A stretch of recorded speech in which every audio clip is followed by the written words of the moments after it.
오늘 저는 여러분과 함께 아브라함의 하나님 이와 같은 제목으로 말씀의 은혜를 나누고자 합니다. 하나님은 아브라함을 가리켜서 복의 근원이 되라고 말씀을 하셨습니다. 창세기 12장 1절에 3절은 여호와께서 아브라함에게 이르시되 너는 너의 고향 친척과 본토 아비 집을 떠나서 내가 인도하는 곳으로 가라. 내가 너로 큰 민족을 이루게 하시고 내 이름을 창대케 하리니 너는 복의 근원이 될지니라. 너를 축복하는 자를 축복하고 너를 저주하는 자를 저주하리니 땅의 모든 족속이 너를 인해서 복을 받을 것이라고 말씀을 하셨습니다. 갈라디아서 3장 15절의 16절에 형제들은 내가 사람의 예대로 말하노니 사람의 언약이라도 정한 후에는 아무도 패하지 못하거니와 이 약속들은 아브라함과 그 자손들에게 말씀하실 것인데 여럿을 가르쳐 그 자손이라 아니하시고 오직 한 사람을 가리켜 내 자손이라 했으니 곧 그리스도 예수시니라. 여러분, 아브라함을 가리켜서 너의 후손 예수 그리스도를 통해서 천하 만민의 복을 받으리라고 말씀하셨습니다. 예수님께서는 죄와 저주와 사단의 권세에서 우리를 해방하시는 유일한 구원자시요 이 땅에 가장 기쁜 복음의 소식인 것입니다. 그런데 어떻게 아브라함이라고 하는 사람이, 그것도 자기 집에서 우상을 숭배했던 사람이 하나님 앞에 나와서 예수 그리스도의 조상이 될 수 있었고 믿음의 조상이라고 하는 일컬음을 받을 수 있도록 그런 삶을 살 수가 있었을까요? 여기서 몇 가지로 생각을 해보도록 하겠습니다. 첫째로, 아브라함은 마음이 충성된 자였습니다. 느헤미야 9장 7절에 8절에 오늘 말씀 보니까 저는 하나님 여호와시며 옛적에 아브라함을 택하시고 갈대 우르에서 인도해 내시고 아브라함을 아브라함이라 이름하시고, 아브라함이라고 하는 말은 열국의 암이라고 하는 뜻입니다. 원래 아브라함의 이름은 아브라함이었는데 아브라함이라고 이름을 고쳐서 온 세계 만민의 열국의 아버지가 될 것이다 이렇게 말씀하시고, 그의 마음이 주 앞에 충성됨을 보시고 그와 더불어 언약을 세우시고 가나안 족속, 헷 족속, 여부스 족속, 기르가스 족속 그들의 땅을 너와 너희 자손들에게 주리라고 약속하셨는데 하나님께서는 그 약속을 지키심으로 하나님의 의로우심을 나타내셨다고 말씀을 하셨습니다. 아브라함이 어떻게 그와 같은 큰 축복을 약속받으셨을까요? 그건 바로 아브라함의 마음이 충성되었다고 말씀하고 있는 것입니다. 사람은 외모를 보지만 하나님은 중심을 보시는 것입니다. 에레미야 17장 9절에 만물보다 거짓되고 부패한 인생의 마음을 누가 알랴. 여러분, 사람들은 언제나 외모를 봅니다.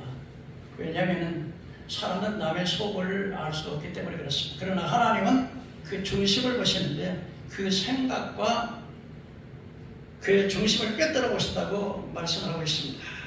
그래서 에레미야 17장 10절에 나 영혼의 심장을 살피며 폐부를 시험하고 각각 그 행실을 대로 보응하시는 때이라고 말씀을 하고 있습니다. 하나님께서는 온 인류의 사람들의 마음을 불꽃 같은 눈으로 감찰하십니다. 하나님은 언제나 사람들의 일곱수 일투를 감찰하시는데 그 동기가 되는 마음을 감찰하시는 것입니다. 내가 이새의 아들 다윗을 만나니 내 마음에 합한 자라 내 뜻을 다 이루게 하시리라. 하나님께서 다윗을 보니까 다윗이 하나님 마음에 합한 자여서 하나님께서는 다윗을 통해서 하나님의 계획하셨던 모든 뜻을 이루게 하셨다고 말씀하고 있습니다. 하나님께서는 그 마음에 합한 자, 하나님의 뜻을 따라 살아간 아브라함을 하나님께서 열방의 조상으로, 그리스도의 조상으로, 예수 그리스도께서 아브라함의 혈통을 타시고 이 땅에 오셔서 만인을 구원하신 축복의 조상이 된 것은 그의 마음이 충성됐다고 말씀하고 있습니다. 반대로 우리가 하나님 뜻대로 살지 못해 역으로 하나님을 마음을 거스리는 사람들이 참 많이 있습니다. 그래서 그걸 가리켜서 만물보다 거짓되고 부패한 마음이라고 말씀하고 있습니다. 철도 역전에 보면은 기독도와 신실이라고 하는 사람이 장망성, 전차 막을 이 세상은 장망성인데 장망성을 따라서 새 예루살렘 저 천국을 향해 가는 도중에 반드시 거쳐야 할 길이 있었었는데 그것은 바로 반드시 거쳐갈 것은 하와시장이었습니다. 하와시장에서 파는 물건이 뭡니까? 바로 집, 땅, 계급, 또 직함, 성공, 권세, 왕궁 이런 것들만 파는 세상이었습니다. 그게 바로 그래서 그 시장을 하와시장이라고 그렇게 이름을 지었습니다.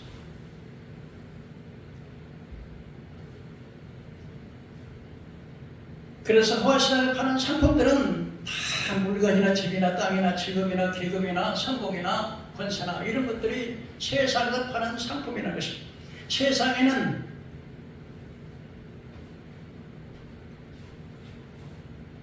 진리의 상품이 없습니다. 뭐가 없다고요? 진리의 상품이 없어요. 그래서 기독교가 신실히 하와시장에 들어오자마자 사람들은 깜짝 놀랐습니다. 그리고서 서로 수군거리기 시작했습니다.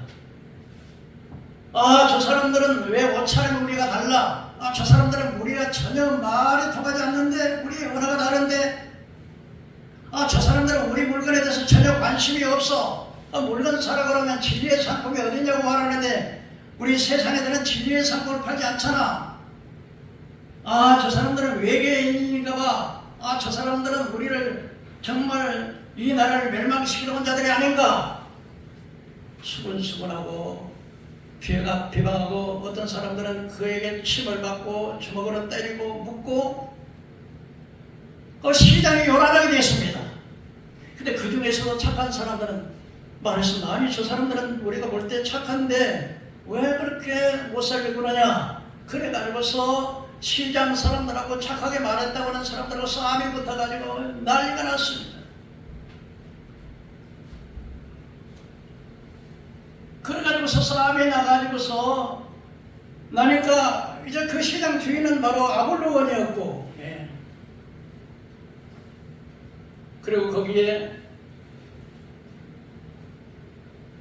기독교와 신실을 고발했던 사람들은 시기심, 미신, 아첨, 이런 사람들이 이 사람들은 우리가 믿는 종교는 전부 다 거짓말이고 예수 그리스도만이 참된 그리스도라고. 그래서 우리 종교인들을 다 비방하니 아주 저는 나쁜 놈들이라고 해서 우리가 받지도 듣지도 못하는 완전히 우리와 사상과 다르는 완전한 요즘 말하면 좌파 같은 그런 사람들이라고 고발을 했습니다.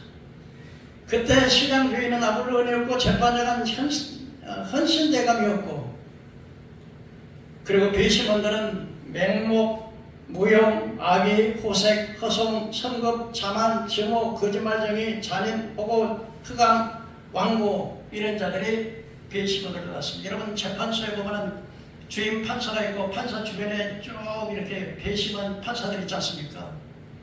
그런데 이들을 고발했던 시기심, 미신, 아첨이라고 하는 사람들이 그렇게 고발을 했을 때 그 재판장이 이렇게 이야기를 했습니다. 여러분, 이 사람들을 사형에 해당하여 할까요? 아니면 석방을 할까요? 그러나 여러분들이 결정을 하기 전에 한 가지 말씀을 드려서 이 허와시장에는 먼저 허와시장의 법칙이 있는데 이 허와시장의 법칙은 바로 뭐냐? 하늘은 우리의 대왕 있는데 그 대왕에 충실한 대감이 있는데 그 대감은 바로 바로라고 하는 대감인데 바로라고 하는 대감은 자기 나라의 법을 세웠는데 바로 자기의 종교를 믿지 않은 사람은 모두가 다 물에다 빠뜨려 죽이라고 하는 그런 명령을 내린 법이 있었고 또 따라서 가장 우리 왕의 충실하신 대감은 느부갓네살 왕인데 신상을 세워놓고 누구든지 그 신상 앞에 절어지지 않으면 누구든지 뜨거운 풀무불 속에 집어넣으라고 하는 그런 명령이 있었으니까 여러분들 오늘 이 사람들의 재판에 대해서 여러분 심사숙고하게 결정을 하시고 결정을 해주시기를 바랍니다.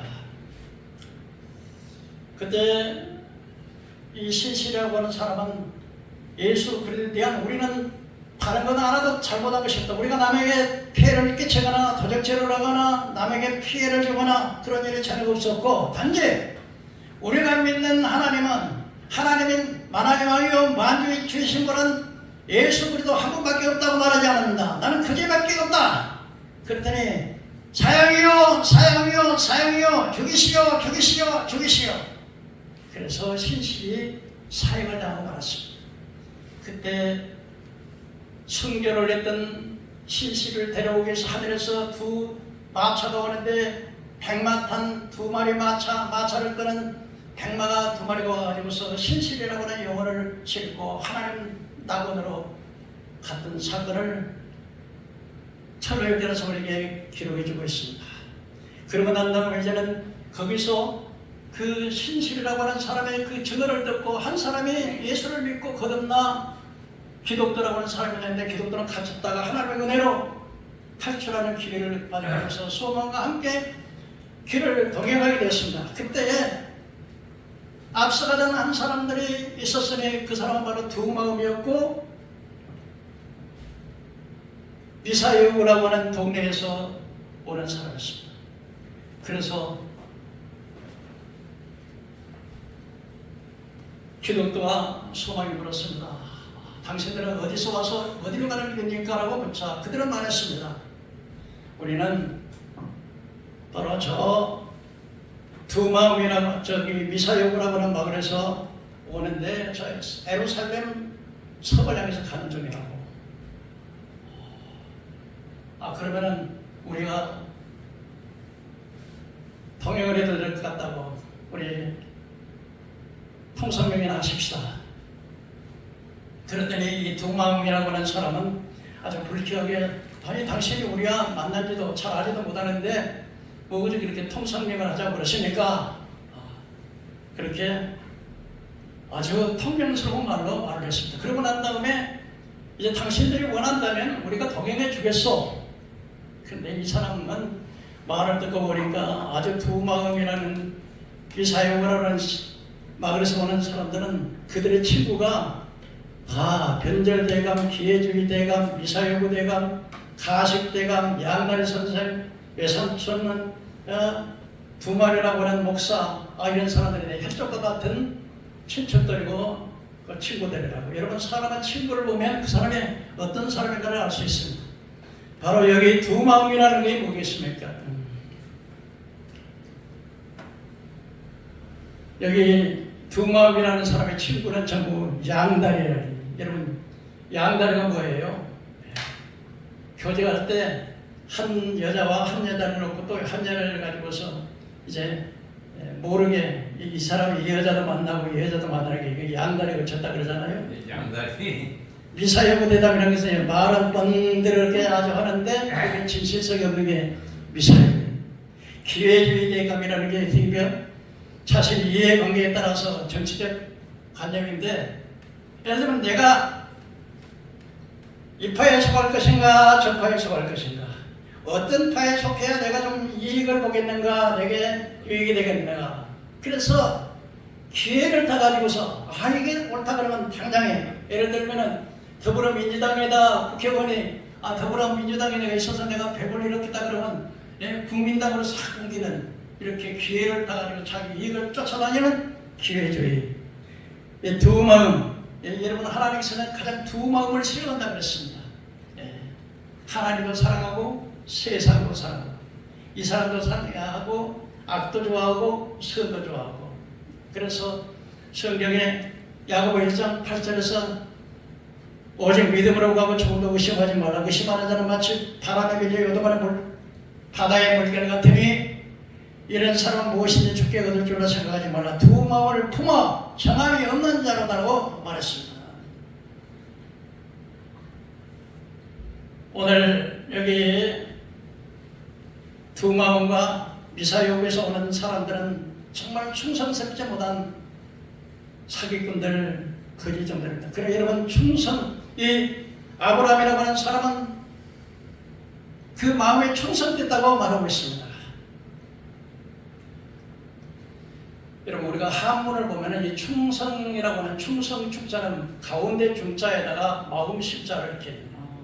그 뭐냐면은 마음이 중심으로 딱 서 있다는 거예요. 좌로 우로 치우치지 않은 그게 충자. 성자는 뭐냐? 말씀 안에 일성자를 가립니다. 말씀이 이루어진 것. 그래서 충성이라고 하는 것입니다. 이랬다 저랬다 이래 갔다 저래 갔다는 것이 아니라 오직 한 마음. 부패된 인간은 거짓되고 남을 속이고 자신의 수고에서 살려고 하지 않고 남의 피땀을 흘려서 번 돈을 사기쳐서 먹고 사는 인간들이 많습니다. 교만, 탐욕, 미움, 시기, 질투, 음란한 생각, 그들에게 무장하고 무자비합니다. 탐욕과 악독이 있습니다. 하나님께서는 이런 자들을 심판하신다고 말하고 있습니다. 이사야 5장 4절에 내가 좋은 포도 맺기를 기다렸더니 들포도를 맺었다 그랬습니다. 이사야 5장 4절에 가옥에 가옥을 더하며 전토에 전토를 더하는 자 빈틈없이 하고 이 땅 가운데 홀로 거주하려고 하는 자들에게 화실전자 가옥에 황폐하고 아름다울지라도 거주할 자가 없고 여러가지 포도원 겨우 포도원에 겨우 한 포도주 한 마트가 나겠고 한 오멜의 정자를 뿌려도 간신히 하늘바를 날 것이라고 했습니다. 오늘날 많은 사람들이 돈이 있으면 막 집을 가옥에 가옥을 전터에 전터를 계속 하나님께서는 다 모두가 다 한 가정에다 가옥에다 이렇게 다 나가 살아야 되는데 자기 혼자서 다 집을 사가지고는 자기 혼자서 거리하는 이런 자들에게는 화가 있다는 거예요. 이런 사람들은 진실하지 못하고 충실하지 못하는 사람들은 다 거짓되고 마음이 부패한 사람들입니다. 이 충성스러운 사람은 주인을 배반하지 않습니다. 여러분 신하와 임금 사이에서 충신이라고 하는 사람들이 어떤 사람입니까? 충신이라고 하는 사람 때로는 임금에게 바른 말을 합니다. 그러나 간신들은 하든지 임금의 비유를 마치고 나라가 망하든 흥하든 막 거짓을 말하고 그래가지고 오히려 충신을 갖다가 음모를 꾸며가지고서 감옥에 보내고 그러나 언제나 충성스러운 사람들은 자기 목숨을 바쳐서 감옥에 가고 심지어는 충성스러운 사람들이 그 자기 임금에 충성을 하다가 오해를 받아가지고 죽음을 나가는 경우도 굉장히 많은 것입니다. 그러나 하나님께서는 어떤 사람을 쓰시느냐? 바로 아브라함은 그 마음의 충성스러움으로 갈대 우에서 그를 불러내시고 인도하시고 그 다음에 겉도치자 아비집을 떠날 때 내가 복의 군을 되게 하시고 너를 축복하는 자는 축복하고 너를 저주하는 저주하겠다고는 그래서 만 백성의 구주로 오시는 예수의 열조의 조상의 복을 허락해 주는 것은 그 마음이 충성됐다고 말하고 있습니다. 두 번째로 아브라함은 어떤 사람이냐? 약속의 말씀을 믿었습니다. 여호와께서 아브라함에게 이르시되 너는 너의 고향 친척 아비집 본토를 떠날지어다. 내가 너로 큰 민족을 이루고 또 너를 축복하는 자에게 내가 복을 내리고 너를 저주하는 자에게 저주하리니 땅의 모든 족속이 너로 말미암아 복을 받으리라고 하는 약속의 말씀을 믿었습니다. 여러분 아브라함이가 갈대아 우르를 떠날 때 나이가 75세. 몇 살이라고요? 75세. 여러분 그런데 하나님께서 너에게 복의 근원이 되겠다고 하시면서 이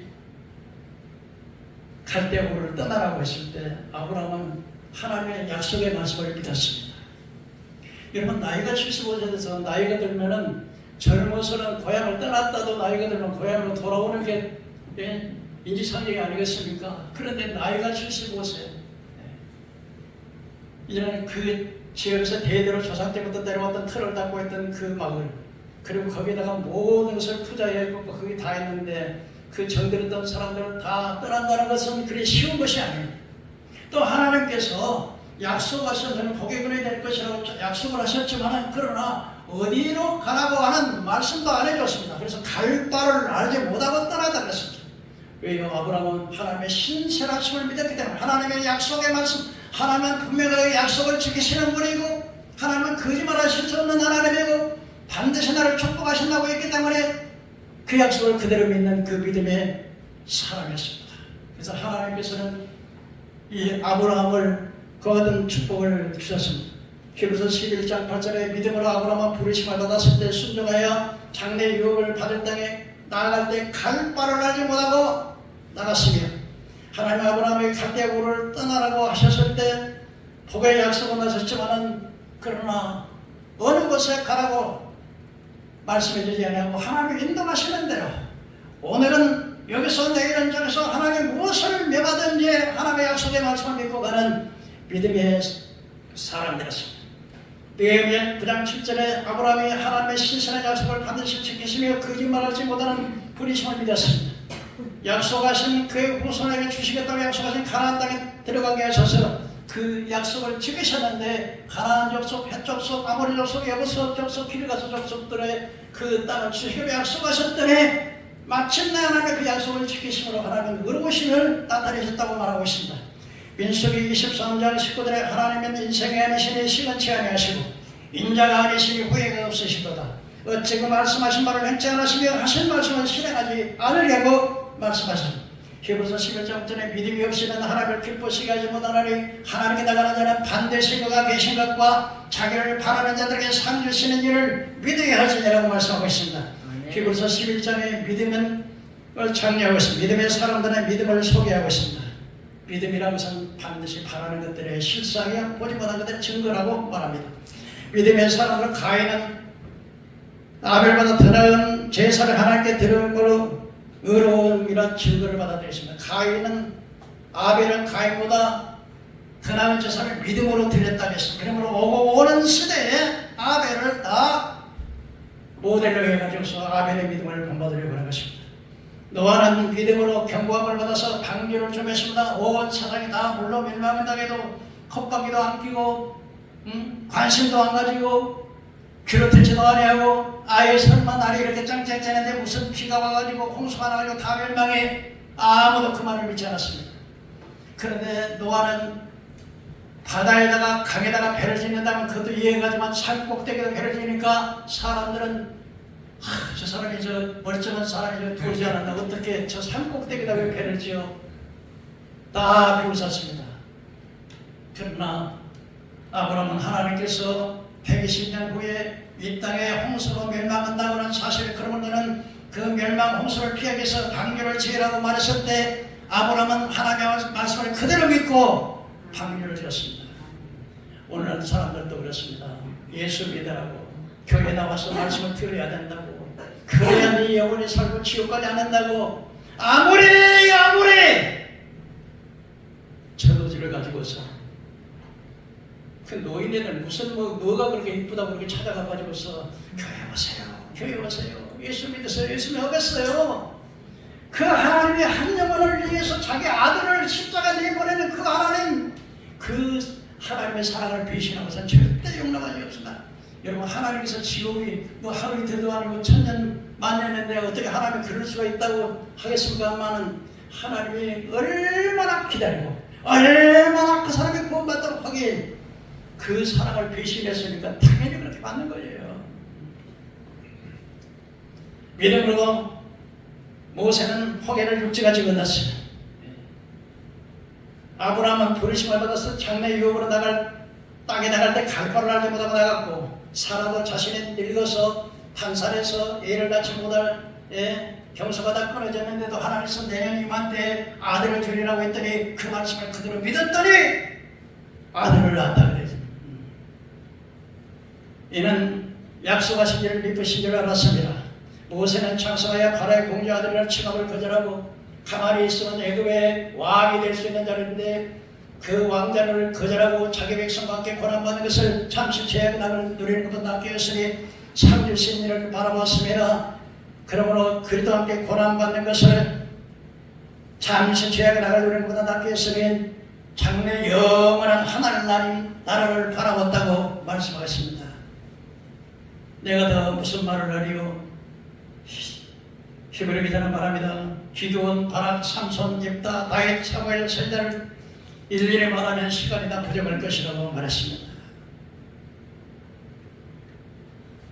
특별히 시골에서 11장에 보면은 그 믿음을 지키기 위해서 예수 믿는다고 재산이 압수되고 감옥에 가고 매맞고 더 이상 살 수가 없으니까 산으로 도망가고 산으로 도망가서 숨어서 불 속에 들어가가지고 햇빛을 보지 못하고 이 옷도 이런 옷을 봄, 여름, 가을, 겨울 추나추동 옷을 입는 게 아니라 염소털을 봄, 여름, 가을, 겨울을 쓰고 그래서 죽으면서 때로는 감옥에 가고 어떤 사람은 돌로 침을 당하고 어떤 사람은 톱으로 켜짐을 당하고 여러분 이사야는 이스라엘 백성들이 회개하라고 외치면서 너희들이 회개하지 않으면 저 바벨론은 멸망당한다 그러면서 옷을 빨아먹고 너희들 이렇게 된다 하면서 옷을 입지 않고 들어가요. 마지막까지 그 백성을 향해서 복음을 전하다가 돌에 맞아 죽었습니다. 에레미야는 하나님의 말씀을 전하고 마지막까지 주의 말씀을 그렇게 전하는데 여호야킨 시드기야들은 참 비참하게 성전이 불타고 처자식들이 다 포로로 잡혀가고 하나님의 성전의 교훈은 다 옮겨가고 장군들, 기술자들, 군인들은 다 쓸만한 사람은 다 바벨론을 보러 가는 그런 비참한 모습을 보는데 마지막에는 돌로 쳐 죽였습니다. 에레미야는 톱으로 사람을 톱으로 켜 죽였습니다. 그러면서도 초대교회 성도들은 그 믿음을 지켜서 죽음으로 믿음을 지킨 것은 지옥이 얼마나 두렵고 천국이 얼마나 위대하고 이제 받을 바울은 말했습니다. 내가 이제 받을 고난과 장차 받을 영광을 좋게 비교할 수 없다고 그들은 믿음으로 그런 고난으로 승리의 길을 걸어갔던 것을 볼 수 있습니다. 여러분 참된 믿음이란 게 뭡니까? 우리 주님께서는 열매로 그 나무를 본다 그랬습니다. 가시나무에서 무화과에서 가시나무 열매를 맺겠냐. 좋은 나무는 좋은 열매를 맺고 그래서 그 믿음이 진짜 믿음은 어떤 믿음이냐. 그 믿음을 보면 그 사람이 진짜인지 가짜인지 알 수 있다. 참된 믿음은 반드시 행함이 따라온다는 것이다. 그래서 믿음이 행함과 함께 일하고 행함으로 믿음이 온전해졌다고 말했습니다. 아브라함에게 하나님께서 아브라함아 내 독자 이삭을 바치라고 했을 때 하나님께서 그 아들을 바칠지라도 죽일지라도 하나님께서 그 아들을 통하여 기업이 있겠다고 약속하셨으므로 하나님이 죽은 자를 살려서라도 반드시 이삭을 통해서 기업이 이어질 거라는 그것을 그렇게 믿은 그 믿음. 그리고 내가 이게 믿음이라고 해서 반드시 행함과 함께 일하고 행함이 믿음으로 온전해진다. 많은 사람들이 행함을 강조하면 저 율법주의야. 율법주의야. 참 여러분 율법이란 게 뭡니까? 율법은 우리가 구원받을 수는 없어요. 그러나 율법이 없으면 내가 죄인임을 깨닫지 못해. 율법이라면 죄를 깨닫게 해서 무각선생으로 나는 내 힘으로 내 노력으로 구원받을 수 없구나. 그래서 예수를 이렇게 인도하는 몽학선생인 거예요. 뿐만 아니라 우리가 예수를 믿고 구원받은 이후에도 율법은 하나님의 뜻을 너는 이렇게 살아야 복을 받아. 이렇게 살면 어려움을 당해. 그래서 우리를 인도하는 선생님이 되는 거예요. 복을 받게 하시는. 그런데 많은 사람들이 믿기 많아. 예수만 믿으면 구원받아. 어떻게 믿든지 천국 가. 이 구원파라고 하는 사람들은 한번 믿으면 회개할 필요도 없고 한번 믿었으니까 영원히 어떻게 믿든지 죄를 아무리 짓든지 천국 간다고. 근데 성경은 그렇게 말하지 않아요. 믿음이란 반드시 행함이 따라온다고 말하고 있습니다. 셋째로 아브라함은 제단을 쌓는 데 있습니다. 가는 곳마다 제단을 쌓습니다. 세겜에서 하나님께서 너희 이 땅을 너에게 주리라고 했을 때 거기다가 제단을 쌓습니다. 베델 동쪽에서 또 제단을 쌓습니다. 헤브론에도 제단을 옮겨가는 곳마다 아브라함은 제단을 쌓습니다. 제단이 뭡니까? 구약시대에는 죄를 지면은 양이나 소나 재물을 가져가서 그 사람의 죄 대신에 양의 죽임을 당하고 그 피로 그 사람의 죄를 속하고 그가 또 불태워가지고 완전히 번제로 드려지는 그런 제사를 드렸는데 신약시대 예수님께서 이제는 양과 염소의 피로 아니고 자기 피로 영원한 속죄를 드리셨습니다. 이제는 더 이상 양이나 소나 짐승을 잡아서 제사를 드릴 필요가 없습니다. 우리는 지금 신약시대 와서 예수님께서 염소와 황소의 피로 관련하고 자기 피로 영원한 속죄를 드렸기 때문에 예수를 믿으면 영원히 속죄를 받는 겁니다. 그렇기 때문에 이제는 더 이상 제사를 드리는 것 없고 우리는 신약시대 와서는 이 제사가 예배로 드리는 거예요. 여러분, 예배는 어떻게 드리겠습니까? 하나님께서는 예배하는 자를 찾으시니 신령과 진정으로 예배할지니라고 하셨습니다. 마당만 보면 안 됩니다. 어떻게 예배드립니까? 우리가 찬양합니다. 찬송은 바로 우리가 곡조에 있는 신앙의 고백입니다.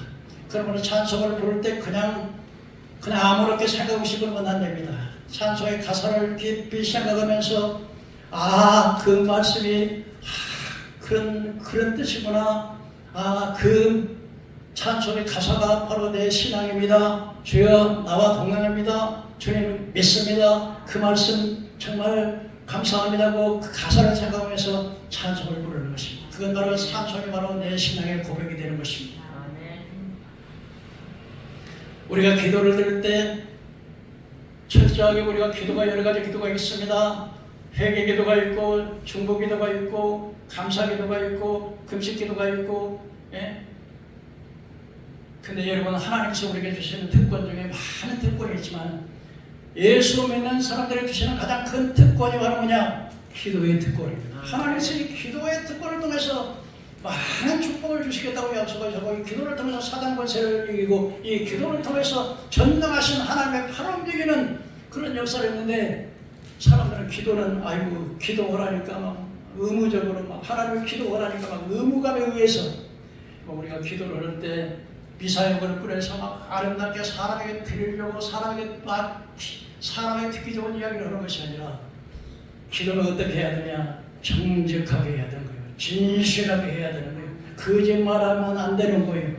진짜로 정직하게 하나님, 나는 이런 사람입니다. 하나님, 나는 이렇게 잘못했습니다. 하나님, 나는 아무리 내가 이런 나쁜 습관, 나쁜 행위, 나쁜 습관을 고치려고 해도 잘 안 됩니다. 주님 도와주세요. 나는 이런 사람입니다. 나는 과거에 정말 형편없는 사람이었습니다.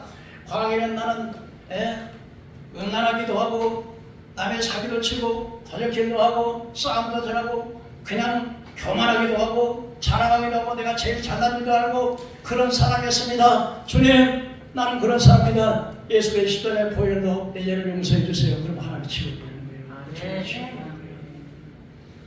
하나님의 정직한 기도를 들으셔야 됩니다. 헌금을 할 때도 억지로나 인색함으로 하지 말고 하나님께서 사람을 보이려고 하지도 말고 오직 은밀히 보시는 하나님께는 기도할 때도 사람이 보이는 바리새인들은 손을 들고 거리에 나가서 거룩하신 하나님, 나는 일주일에 2번씩 금식하며 소득의 11절을 드리고 저기 있는 저 세리와도 같이 하냐고 저 도색하는 자와도 같이 하냐고 감사하나이다. 근데 한 저 세리가 감히 얼굴을 들지 못하고 주여 나는 죄인이로소이다. 나는 11조도 못 드리고 주일도 못 지키고 나는 죄밖에 내놓고 싶은 죄인이라고 가슴을 치면서 통회하는 그 모습을 보면 주님께서 바리새인의 기도를 들으신 것이 아니라 저희는 저 죄인의 기도를 들으셨다고 말씀하십니다. 헌금을 드리는 것도 정말 하나님이 보실 때 은밀하게 전도하는 것도 우리가 빛인 마음으로 세상에 나서 빛과 소금의 역할을 합니다. 예배를 드릴 때 예배 30분 전에 오셔서 먼저 주보를 다 확인하고 난 다음에 오늘 찬송가는 몇 장이고 그 다음에 교독은 어디고 오늘 설교의 설교 말씀의 주제는 무엇이고 설교는 어디 있는가를 일찍 와가지고 다 해서 미리미리 딱 찾아놓고 적어놓고 그렇게 해야지. 그냥 빨리빨리 찾지도 못하는데 그냥 와가지고서 나중에 몇 장 합시다 그러면 이러다가 어떻게 찾겠습니까? 성경 평생에 가도 성경 한번 안 읽는데 성경을 통해서 주님이 말씀하시는데 그래서 우리가 예배를 드릴 때 신령과 진정으로 드린다고 하는 말씀은 그리고 주일날 와가지고서 그냥 말씀을 드릴 때 그냥 마귀 새끼가 다 그 말씀을 새겨 나가서 길바닥에 마차도 가고 구름마도 가고 막 사람도 가고 막 짐승도 가고 소도 가니까 딱딱 굳어가지고 이렇게 길바닥에서 씨를 뿌리니까 땅이 굳어가지고 이 씨가 뿌리를 못 내리니까 새들이 와서 먹어버린다는 거예요. 그러니까 주일날 예배드리기 전에 토요일날 와서 최소한도로 쉬고 주일날 온전히 주님 앞에 영광을 드리고 온전히 주님이 받는 제사를 드려야 되겠다 하면서 그냥 피곤하지 않도록 미리 토요일날 준비를 하고, 그렇고 교회에 올 때는 옷도 그냥 쓰레기 끌고 그렇게 오는 것이 아니라 우리가 높은 사람을 만나도 대통령을 만나도 쓰레빠 끌고 작업복 입고 갈 수 있겠습니까? 하물며 만왕왕이요 만주이신 하나님 앞에 나오는데 그도 양복도 다 입고 가장 좋은 옷을 입고 그러고 나와서 하나님 앞에 예배를 드려야지, 그냥 사슴바람에 연내군바람에 이렇게 오는 거 하나님이 그런 예배를 기뻐하시겠습니까? 우리는 하나님의 화살에 있는 예배를 드려야 돼요. 하나님이 보시는 거예요. 오늘 이 자리에 얼마 많은 성도 많이 샀지만 그 하나님 이 자리에 성령님이 계시고 천사가 계시고 하나님이 계시는 것 믿으시기 바랍니다. 그리고 여기서 말하는 목사 입을 통해서 주님, 여러분들 영안에 안 보여서 그렇지 주님 내 위에서 성령 하나님께서 지금 말씀하고 계시는 거예요.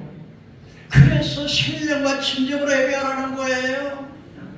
그런데 20년 30년 돼서도 그냥 새벽밥 끌고 오고 예배 30분 전에 예배 와서 우리 예배가 왜 예배 시간이 그렇게 길어? 그렇게 왜 예배 시간이 그렇게 길어? 1시간만 딱 줘가지고 그냥 40분이면 자리 1등. 요즘 교회가 그런다대요. 40분 들여서 딱 끝나는 목사 1등, 1시간 반 예배 끝나는 목사는 꼴등. 하나님이 정말 그럴까요? 하나님이 정말 그럴 거냐고. 하나님 나라 천국에서는요 영원토록 하나님을 찬송하고 예배하는 곳인데, 여러분 우리는 부흥 집회할 때 2시간 3시간 일주일 막 계속 밥도 굶어가면서, 그래서 성령의 불을 받아서 아무나 그렇게 받는 게 아니야. 그러니까 내가 예수 기도하면요 귀신도 떠나가, 병자도 일어나.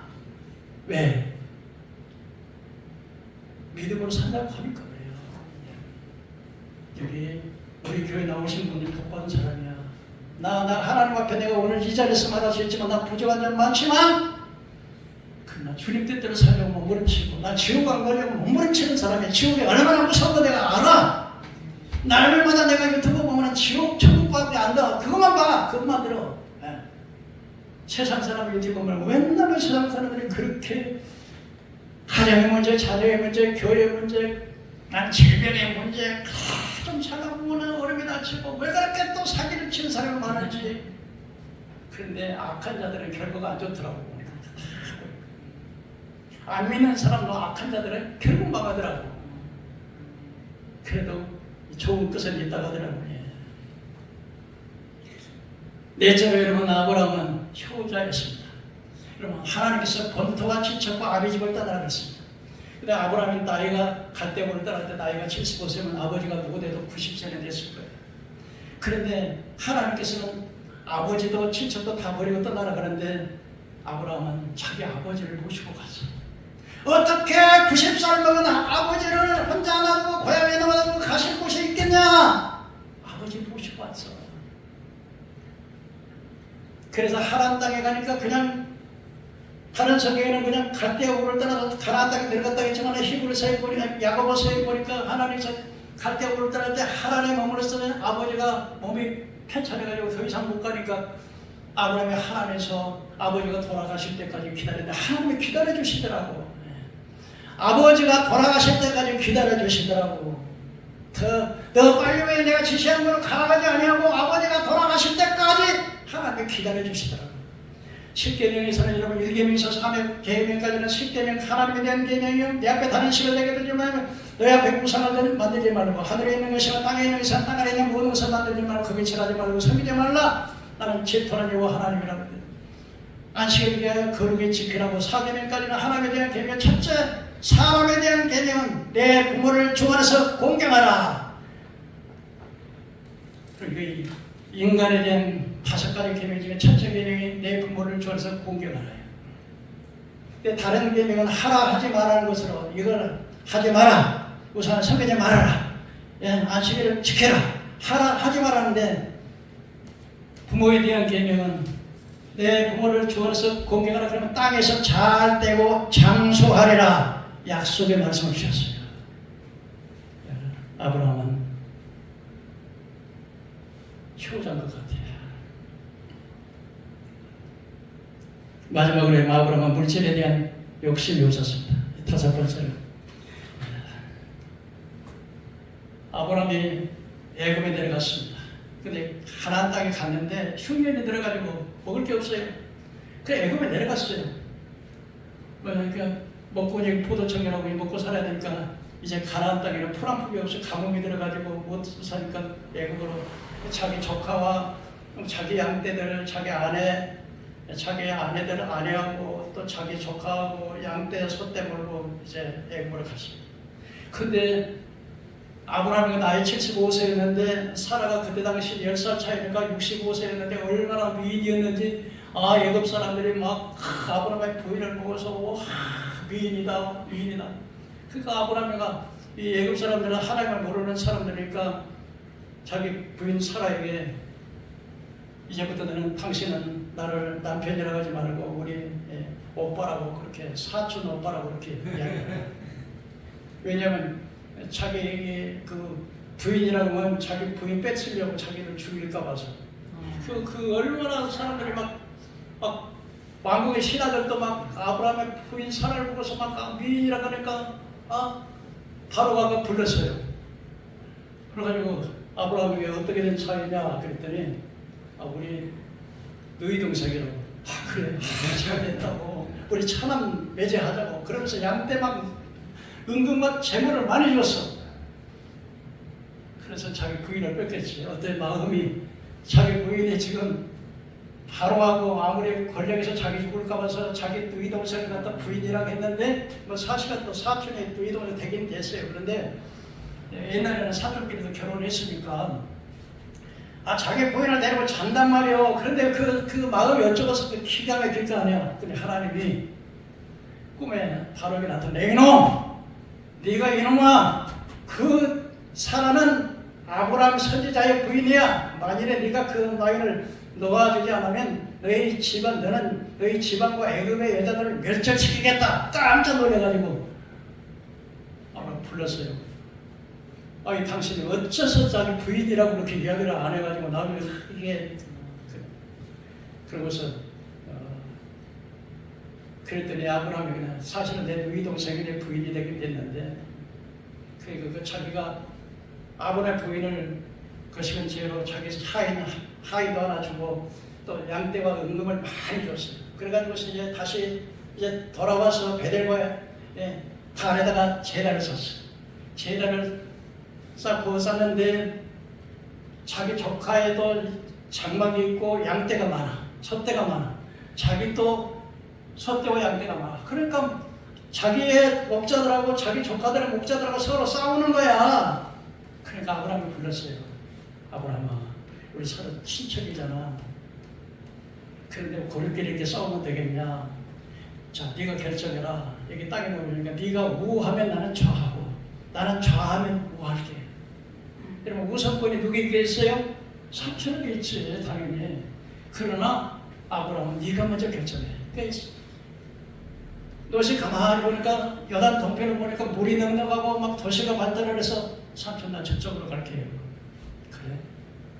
네가 그쪽으로 가서 조카 롯은 이제 요단 쪽으로 물이 넉넉하고 살기 좋고 아주 멋있는 하나님 소돔과 고모라 도성을 멸하기 전에는 마치 에덴 동산 같고 애국과 같은 그런 땅으로 갔어요.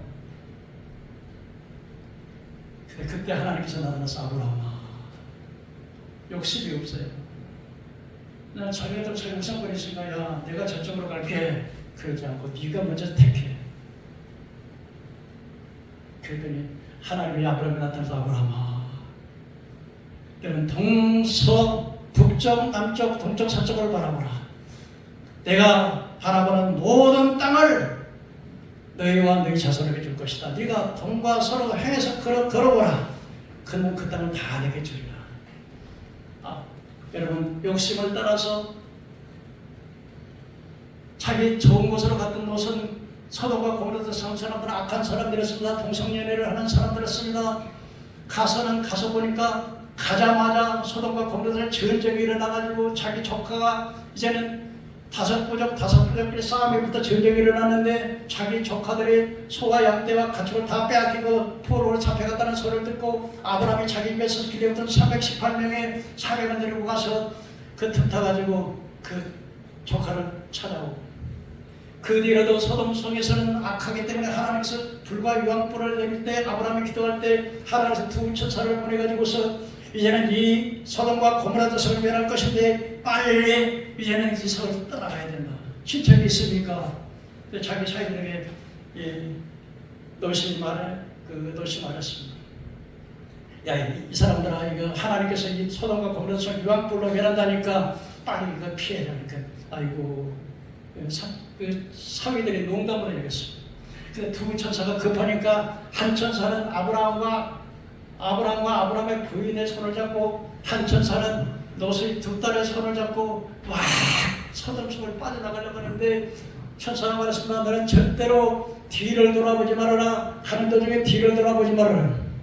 그래서 유황불을 떠나면 막 유황불이 막 떨어졌어요. 그러나 간신히 유황불을 피워가지고 이제 가는데 부인이 내가 저 죽었던 저 아까운 집 아이고 내 모든 그 금과 보화와 그 아까운 재물 어떻게 그러고 돌아왔어요. 그랬더니 소금 기둥이 돼버려. 소금 기둥이 뭐가 돼버려요? 소금 기둥. 노선 참 욕심을 따라갔지만은 좋은 거를 못 먹어. 그래가지고 겨우 두 달만 나와져 있는데 두 딸이 가만히 생각하면 전부 이방인이거든. 이방인하고 결혼할 수가 없었기 때문에 자기 아버지에게 술을 먹고 야 지금 남매끼리 이렇게 말해. 내가 오늘 밤에는 아버지에게 내가 술을 먹여갖고 아버지에게 내가 오늘 밤에 들어갈 테니까 그 다음에 너는 내일은 네가 아버지에게 들어가. 그래서 자기 아버지하고 이제 성적 결혼하고 태어난 것이 모압과 암몬입니다. 이 모압과 암몬은 대대로 이스라엘 원수요 하나님을 대적하고 자기 자식을 갖다가 잡아갖고 염소 같은 바알 신이나 아시라 신에다가 불태워서 죽이는 이게 최고가 비참해.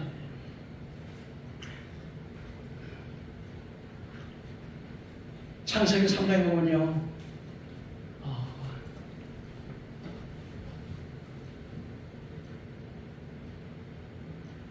야곱이가 자기 외삼촌의 집에서 20년 동안 머슴살이를 해주고 돌아오는 길에 셰겜에 머물렀습니다. 그런데 야곱에는 12아들이 있는데 그 중에 그 다말이라고 하는 큰 마누라 앞에서 태어난 디나라고 하는 여자가 있었습니다. 근데 셰겜의 추당의 아들 하몰의 아들 추당이 셰겜의 아들 딸 디나를 보고서 그냥 해갖고 강간을 했어요. 그러니까 야곱의 아들들은 화가 났어요. 이런 고얀 놈의 새끼 우리 여동생을 갖다 이렇게 추잡하게 더럽혀 그래가지고는 그 아버지는 그냥 잠자고 있었습니다. 근데 그 다음날 세겜의 하몰의 아들 세겜에 와가지고 이제 야곱에게 내가 이 디나를 사랑하니까 나에게 결혼시켜 주시오. 그 조건을 그래. 야곱의 아들들이 꾀를 냈어요. 우리는 하나님 앞에 할례를 받는 사람. 할례에게 태어나지 8일 만에 꽃을 짜다가지고 할례를 드렸는데 이 할례를 받아야 우리 하나님의 태간 백성에는 증표로 할례를 받으니까 당신들도 할례를 받아야 우리가 결혼을 하러 간다. 그러니까 하모는 그 추장이니까 그 마을의 그 추장이니까 제일 대장 아닙니까? 어른 아닙니까? 동네 사람들한테 동네 사람들 이 사람은 우리가 할례를 받아야 저 사람들이 우리와 결혼을 하게 됩니다. 결혼하게 되면 저 야곱의 양떼와 재산이 다 우리 것이 될 거 아닌가 그렇게 하니까 재산이 욕심이 나가지고 그렇게 해. 그런데 할례를 받아가지고 나이가 먹은 사람들이 꽃을 따놨으니까 움직이지 못하잖아. 아프니까 그 틈에 야곱의 아들들이 가가지고 세겜의 아들들은 세겜을 죽일 뿐만 아니라 세겜의 아들은 모두를 다 죽인 거예요. 네. 하몰의 아들 세겜은 바로 그 동네 사람들은 물질의 탐욕이 나가지고서 결국은 다 그냥 할례를 받아가지고서 할례를 받은 것은 하나님을 믿으려고 할례를 받은 것이 아니라 물질의 탐이 나고 야곱의 재산을 다 우리 것 된다 그러니까 할례를 받아가지고서 그 자식들이 다 죽었어요. 가룟유다라고 하는 사람은 예수님을 3년 반 동안 따라다녔습니다. 가장 12제자 중에서 가장 지혜가 많고 가장 공부를 많이 하고 가장 똑똑한 가룟유다 했는데 예수를 따라다니면 왕자리에 우정승 자손 한 자리 하겠다고 따라다니는데 예수가 반을 죽는다 그러고 십자가에 끌려간다 그러고 재판만 받으니까 이거 안 된다, 내가 한몫 잡아야지 그러고서 제사장들이 가서 내가 예수를 팔 테니 얼마 주면서 은 20 달아주니까 은 20 받았는데, 근데 예수님을 끌려가니까 마음에 가책이 받아가지고 양심에 견딜 수가 없으니까 목을 달아내가지고 목 달아내는데 목이 달아내는데 끈이 떨어져가지고 창자가 터져 죽었어요. 욕심 때문에. 사도행전 8장 14절 12절 보니까 사마리아에도 빌립이 가서 복음을 전하니까 사람들이 막 복음을 받고 중풍병자가 일어나고 막 큰 상이 일어나니까 사도들이 사마리아 사람들도 복음을 받았다는 말을 듣고 난 다음에 사마리아 가서 막 안수하니까 막 병자가 들어오고 귀신이 따라가니까 그때 마술하는 이 시몬이라고 하는 사람이 있었는데 이 마술사가 와 대단하다. 마술로 막 병도 고치고 귀신을 쫓아내고 대단한 사람이었는데 사도들이 보니까 막 손만 내면 막 성령을 받으니까 시몬이 이렇게 말했습니다. 사도들에게 말하기를 내가 돈을 줄 테니까 그 당신이 받는 그 성령을 나도 좀 받게, 성령을 좀 내게도 좀 팔으라고. 그때 베드로가 이 패역한 족소가 이 더러운 이 사람아, 하나님의 거룩한 성령을 돈을 주고 사려보느냐, 네가 돈과 함께 망할 것이다 그랬더니 아이고 그러나 네가 회개하면 하나님이 용서해 줄 거다니 제발 내게 기도해서 그 저주가 내게 이르지 않게 해달라고. 여러분 또 여러분 게하시라고 하는 사람은 나만 장군이 문둥병을 고쳐가지고서 게하시 가서 선물을 가지고 왔습니다. 그런데 엘리사라고 하는 사람이 선물을 안 받아요. 게하시가 오면 세상에 이 산골짜기 살면서 돈 좀 받으면 안 돼? 가난한데 돈 좀 받으면 참 안 됐다. 내가 반드시 따라가서 돈을 좀 받아야겠다. 근데 게하시 엘리사 엘리사 선지자 수령들었던 게하시가 그 돈을 욕심이 나가지고 엘리사가 나만 장군의 대물을 선물을 안 받으니까 내가 반드시 따라가서 선물을 뺏어오겠다 그래가지고 막 가는데 마차가 쭉 가니까 여보세요 나 좀 보세요. 무슨 귀한 일입니까 그랬더니 다름이 아니라 우리 선지자님이 지금 예루살렘에서 선지자 둘이 왔는데 옷 두 벌이 필요하고 은 한 달트가 필요하다고 한 달트가 필요하다고 이렇게 왔습니다 그랬더니 그러면 나만 수레를 멈추고 난 다음에 옷 두 벌을 주고 그 다음에 은 하나만 달라는데 은 두 달한테를 주었습니다. 그런데 그걸 숨겨가지고 자기들 데려온 사람들에게 진권을 써가지고 가서 자기 집에다 감춰놨습니다. 가는 그 순간에 엘리사의 마음속에 하나님을 가르쳐 줬습니다. 제가 도둑질했다. 딱 시치미를 딱 떼고 엘리사 앞에 딱 나왔습니다. 그때 어디 갔다 왔냐? 나 아무 데도 안 갔다 왔어요. 하나님께서 이미 내게 말씀하셨네요. 네가 지금 금이나 은을 받을 때냐? 그러면서 게하시가 들었던 그 더러운 문둥병이 너와 너희 자손에게 영원히 들어가리라. 그게 저주해버리자 그냥. 그 게하시가 그 순간에 문둥병이 바랬다. 아간이나 여호수아 7장 16절에 보니까 이스라엘 백성들이 가나안 땅을 정탐할 때 금성 철벽 같은 여리고성을 하루에 매일 한 바퀴씩 돌고 마지막에는 7바퀴 돌고 여호와라고 소리를 지를 때 그 성이 우르르 무너졌습니다. 선한 땅 갔다 가지 않고 그 가나안 땅을 정복할 수 있었었는데 다음에는 아이성은 조그만 성이었습니다. 그래서 사람들이 말하기를 우리가 번거롭게 그렇게 많이 갈 필요 없어 3,000명만 가서 그 아이성은 너무 조그마하니까 그냥 금방 정복할 것입니다. 그 갔더니 그렇게 금성 철벽 같은 여리고성도 그냥 무너뜨렸는데 아이성 끝까지 그러고 왔더니 막 아이성이 대쫓겨가지고 사람들이 많이 죽었어요. 그래 우리 여호수아가 이제 큰일 났다 그러고서 하나님께 문을 꼭 기도하고 있는데 여호수아야 일어나라. 너희 중에 하나님께서 도적질한 자가 있느니라. 네가 그것을 밝히려면 결코 용서받지 못할 것이다. 제비를 뽑으니까 유다제파 또 뭐 해가지고서 결국은 아간이라고 하는 사람이 쫓겼어요. 네가 어찌해서 뭘 어떻게 했느냐 그랬더니 예, 내가 사실은 옷 두 벌하고 금덩어리 하나하고 은덩어리 하나하고 이렇게 숨겼나이다. 그때 여러분 아간이가 어땠습니까? 아간의 아들, 딸들, 처자식 전부 그리고 양떼, 소떼는 전부 다 때려 죽이고 그 물질은 전부 불태우고 그래서 그 지역을 아골골짜를 그래. 아골골짜 빈들에도 복음 들고 가오리다. 소돔 같은 거리에도 사랑 안고 찾아가서 종의 몸에 지닌 것도 아낌없이 드리리다. 종의 몸에 지닌 것도 아낌없이 드리리다. 이 아골골짜기라고 찬양하지만 이 아골골짜기는 저주받은 골짜기. 탐욕이 이렇게 무서워요. 탐욕 때문에 오늘 세겜의 사람 가룟유다, 시몬, 그리고 게하시, 아간고라, 아브라함은 탐욕이 없어. 욕심을 버리니까 하나님께서 하늘문을 열고 쌓을 것이 없도록 부어준다고 해요.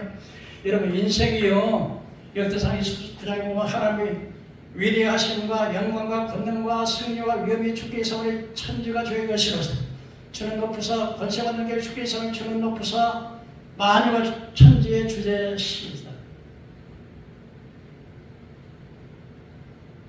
부하기가 주께로 말미암고 사람을 크게 하심과 강하게 하심이 주의 손에 있네.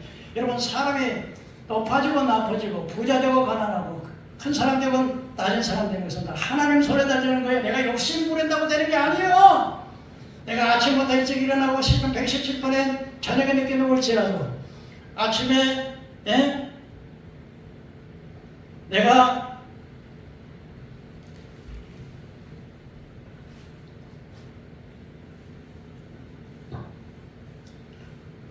여호와께서 집을 세우지 않으면 세우는 자의 수고가 되고 여호와께서 성을 지키지 않으면 하수꾼의 경성함이 없어. 내가 아침부터 저녁에 일찍 자고 늦게 누울지라도 그 수고의 떡을 먹음이 헛되도 하나님이 보고 주셔야 되는 거예요. 사업도 하나님이 주셔야 되는 거예요. 여호와를 경외하는 것이 지식의 근본이라고 했어요. 그 아는 것이 그의 명철이라고 했습니다. 그러면 여러분 내가 욕심 부른다고 되는 게 아니야. 모든 건 하나님 앞에 순종할 때. 마지막으로 여러분 아브라함은 자기 하나밖에 없는 독자 이삭을 모리아산에 바치라고 했습니다. 근데 여러분 아브라함은 그게 토를 달지 않아요. 하나님 세상에 우리 아들이 무슨 뭐 소입니까 양떼입니까? 번제라고 하는 게 뭐냐면 목은 목대로 팔은 팔대로 다 자르고 거기다 피를 갖다 제단에 뿌리고 제단 위에다가 그 잘라진 그걸 놓고 가서 불을 태워가지고 불을 태우는 게 번제인데 이런 번제 자기 아들을 100세에 난 아들 이삭을 번제로 드리라는 거예요. 근데 자기 부인하고도 말하지 않고 자기 두 종들의 나무와 칼을 짊어지고 자기 아들 이삭을 데리고 갑니다. 그래서 3일 길을 걸어가는데 저기 보니까 모리아산이 보입니다. 하나님이 지시한 산이 보입니다. 그때 아브라함과 그 종들은 너희들은 여기서 기다려라. 우리가 예배드리고 아들 이삭만 데리고 와서 예배드리고 올 것이다. 그러고서 종들이 짊어졌던 나무와 칼을 갖다가 이삭에게 드리고 그때 이삭이가 물었습니다. 아버지 칼과 나무는 있는데 재물은 어디 있습니까? 그때 아버지가 뭐라고 했어요? 하나님께서 미리 예비해 놓으셨단다. 모리아산에 왔습니다. 모리아산에 왔는데 이제 잡아야 되잖아요. 그 아들을.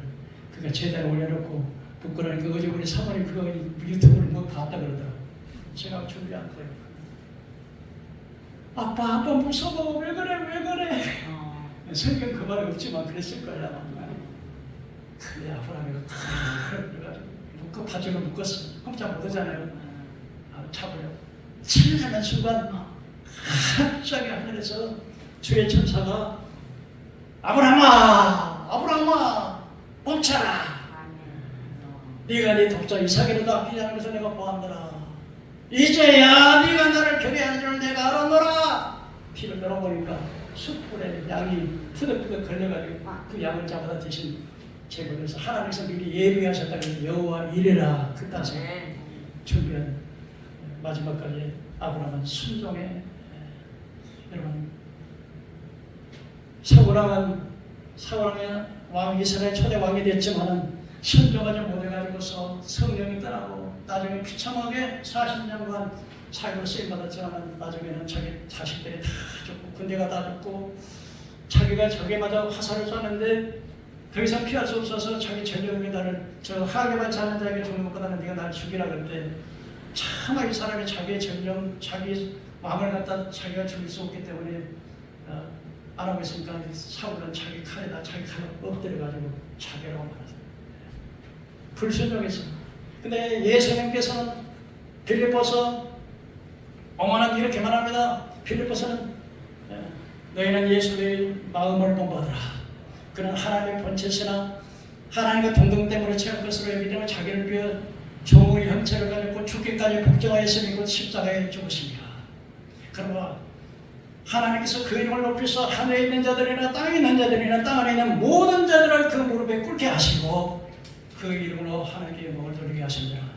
예수님께서는 하나님의 아들의 본체였지만 마지막 십자가에서 그 인류의 죄를 대속하기 위해서 아버지 앞에 철저히 순종했더니 하나님의 하늘에 있는 땅에 있는 땅 안에 있는 모든 권세를 예수님께 주셨다고 말씀하고 있습니다. 이제 말씀을 맺겠습니다. 아브라함은 어떤 사람이었습니까? 아브라함은 믿음의 복의 근원이 되었던 것은 첫째는 그는 충성되었고 두 번째는 그 하나님의 말씀을 따라서 믿음을 따라서 하나님의 말씀을 따라갔고 셋째는 가는 곳마다 제단을 쌓고 넷째는 부모에게 효소했고 다섯째는 물질에 대한 욕심을 버리고 하나님을 신뢰하는 것을 더 중하게 생각했고 친척간의 우애를 돈독히 했고 마지막에는 독자 이삭을 제단에 드려서 순종하는 이와 같은 삶을 살았습니다.